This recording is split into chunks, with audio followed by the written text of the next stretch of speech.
Nature secret kitchen में आप सभी का स्वागत है। आज हम उड़द की दाल की कचौड़ी बनाएंगे। ये बहुत ही टेस्टी लगती है और बहुत ही खस्ता कचौड़ी बना के हम तैयार करेंगे।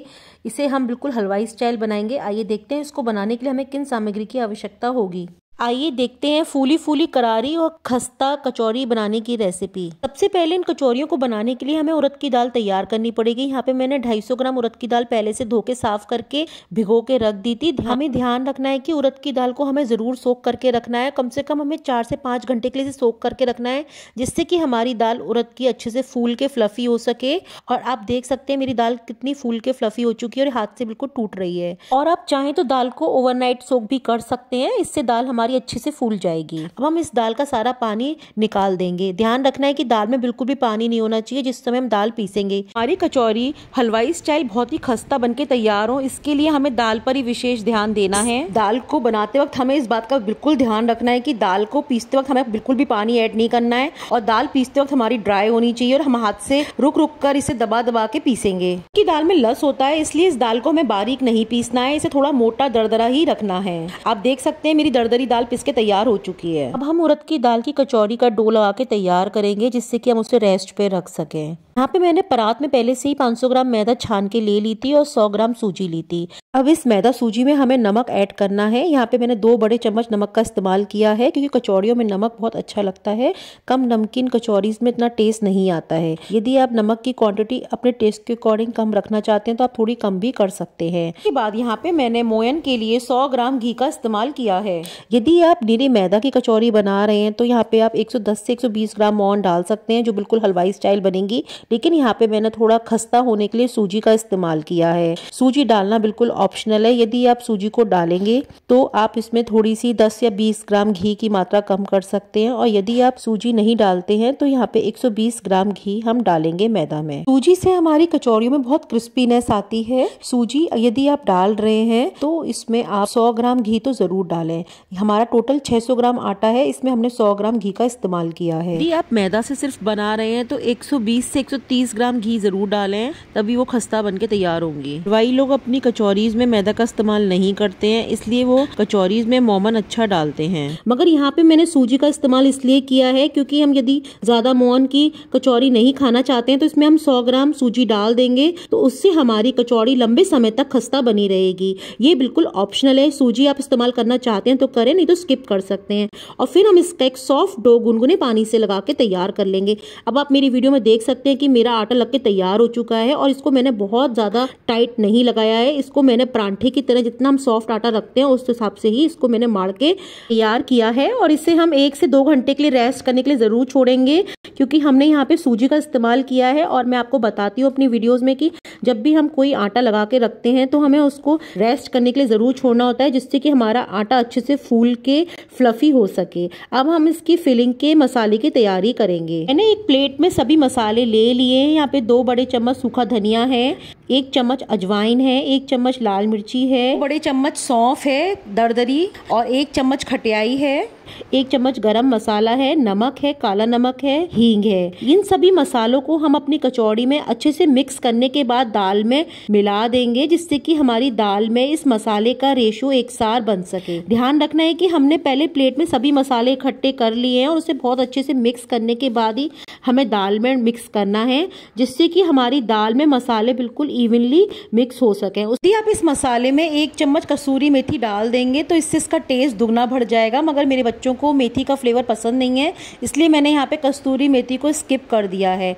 यदि आप चाहें तो इसमें 1 चम्मच कसूरी मेथी डाल के इसका स्वाद बढ़ा सकते हैं। इसके बाद इसमें हम कसा अदरक डाल देंगे। अदरक 2 बड़े चम्मच डालना है, जिससे कचौड़ियों का स्वाद बढ़ जाता है। अदरक को हमें बड़े पीसेस में नहीं डालना है, कस के ही डालना है। उसके बाद हम 2 कट्टी हरी मिर्च भी डाल देंगे। हरी मिर्ची को भी हमें महीन काट के डालना है। यहाँ पे मैंने 2 बड़ी हरी मिर्च का इस्तेमाल किया है। और अब इस सब मसाले को अपनी दाल में अच्छे से मिक्स करेंगे। आप देख सकते हैं मेरी वीडियो में कि किस तरह से मैंने मसाले को अपनी दाल में अच्छे से मिक्स कर लिया है। यहाँ पे मुझे थोड़ा सा मसाले में थोड़ा सा चिपचिपापन लग रहा है, तो इसलिए मैंने यहाँ पे थोड़ा सा एक्स्ट्रा सूखा धनिया डाला है, गरम मसाला डाला है और इसमें सौंफ पाउडर डाला है, जिससे कि हमारी दाल थोड़ी ड्राई हो सके और वो बिल्कुल ड्राई होकर हमारी कचौड़ियों से निकले नहीं बाहर। ध्यान रखना है कि हमें जो मसाले हैं उससे डालने के बाद हमारी दाल थोड़ी ड्राई हो जानी चाहिए। तो दाल हमारे मसालों के साथ अपना पानी को एब्जॉर्व कर लेती है। नमक हमें बिल्कुल एंड में डालना है, इसलिए हमने दाल में पहले से मसाले ऐड नहीं किए थे। जब हमारा आटा बनके तैयार हो जाएगा उसके बाद ही हमें दाल में मसाले ऐड करने हैं।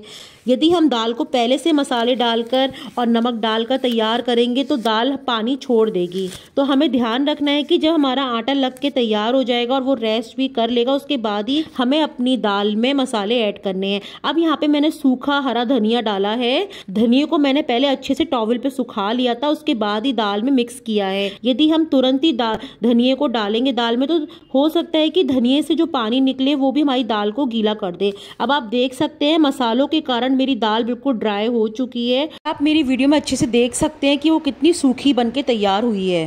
मैं यहाँ पे आपको एक टिप देना चाहती हूँ। यदि आपको अपनी दाल थोड़ी गीली लग रही है और आप बहुत मसाले डाल चुके हैं तो आप एक्स्ट्रा मसाले ना डालने के बजाय उस दाल में थोड़ा सा बेसन ऐड कर दें। बेसन से ये होगा कि जो दाल में पानी होगा वो बेसन एब्जॉर्ब कर लेगा और हमारी दाल ड्राई हो जाएगी। तो हमें दाल को चेक करके ही अपनी कचौड़ियों में भरना है। यदि हम दाल को गीला ही भर देंगे अपनी कचौड़ियों में तो बेलने में बहुत परेशानी होगी और हमारी जो उड़द की दाल की कचौड़ियाँ हैं वो फूलेंगी भी नहीं और ना ही वो खस्ता बनेंगी। तो हमें दाल को बिल्कुल चेक करके ही अपनी आटे की लोई में अंदर फिल करना है। इस बात का आप जरूर ध्यान रखें कचौड़ी बनाते वक्त। आप देख सकते हैं कि मैंने आटे की छोटी छोटी लोइयां बना के तैयार कर ली थी। उसमें मैं दालों को फिलिंग कर रही हूँ। सबसे पहले मैंने लोई को हाथ पे ले लिया है, उसे हाथ की सहायता से फिंगर की सहायता से बढ़ाया है और फिर उसके अंदर बीच में दाल को भर के मैंने बिल्कुल स्टफ करके कचौड़ियों को अच्छे से पैक किया है। ध्यान रखना है कि हमें इन्हें आपस में अच्छे से चिपकाना है जिससे कि हमारी कचौड़ी खुले ना।